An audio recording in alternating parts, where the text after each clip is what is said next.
The Lord be with you. And with your spirit. A reading from the Holy Gospel according to Matthew. Glory to you, O Lord.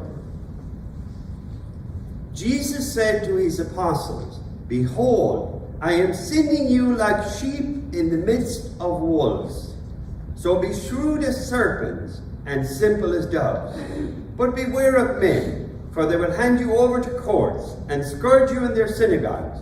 And you will be led before governors and kings for my sake, as a witness before them and the pagans.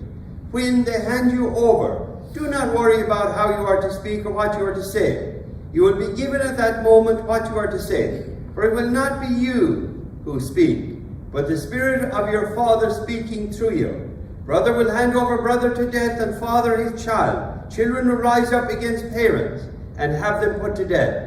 You will be hated by all because of my name. But whoever endures to the end will be saved. When they persecute you in one town, flee to the other. Amen, I say to you, you will not finish the towns of Israel before the Son of Man comes."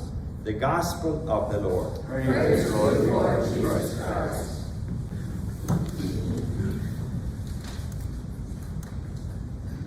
The prophet Hosea in today's reading is calling the people back to God. I've heard many times, if you find God is distant from you, it's not God who moved. You're the one who moved from God. And the great thing is, God is always inviting us back. And in our church we have the beautiful sacrament of reconciliation, confession. The four important parts: contrition, confession, penance, and absolution. But it's a great sacrament. And David makes that wonderful confession. And the psalm today expresses his sorrow. I wish we used that psalm as the act of contrition for confession rather than the one we use. It's a beautiful, heartfelt expression, because David committed murder and adultery, and yet he's the great king of the Old Testament because of his great sorrow for his sins. And every sinner is a potential saint. We're always invited back, and whenever we ask for forgiveness, God forgives us. So it's important to ask and to have trust in God that our past sins and mistakes are forgiven when we confess them. And the Gospel.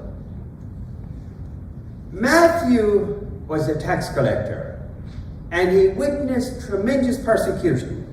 He witnessed the stoning of Stephen, the killing of James, then the burning down of Rome, the Christians being expelled from Jerusalem. Then you had all the persecution in the chosen land, and it culminated with the fall of Jerusalem, where literally thousands and thousands of people were put to death. And Matthew is writing after this time. And it wasn't bad enough that the religious leaders turned Jesus over to the Romans to be crucified. But after the resurrection, they should have realized their mistake. But they doubled down and they started persecuting the Christians. And Matthew has a real set on them. He really is harsh on the scribes and the Pharisees and the Sanhedrin and on the pagan leaders. But he has great faith in the ordinary people. And by the time Matthew is writing, families are divided over Jesus. Families are turning in family members to the authorities to have them put to death because their faith in Jesus Christ.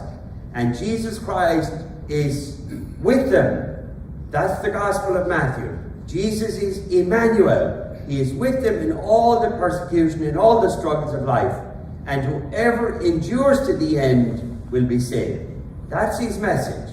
Doesn't matter if they put you to death. Remain faithful to Christ, and he will take care of you. If not in this life, in the life to come. That's a very powerful message. The time he wrote it, there was tremendous persecution of the Christians, but Matthew's message is, remain faithful to the end, and you will be saved.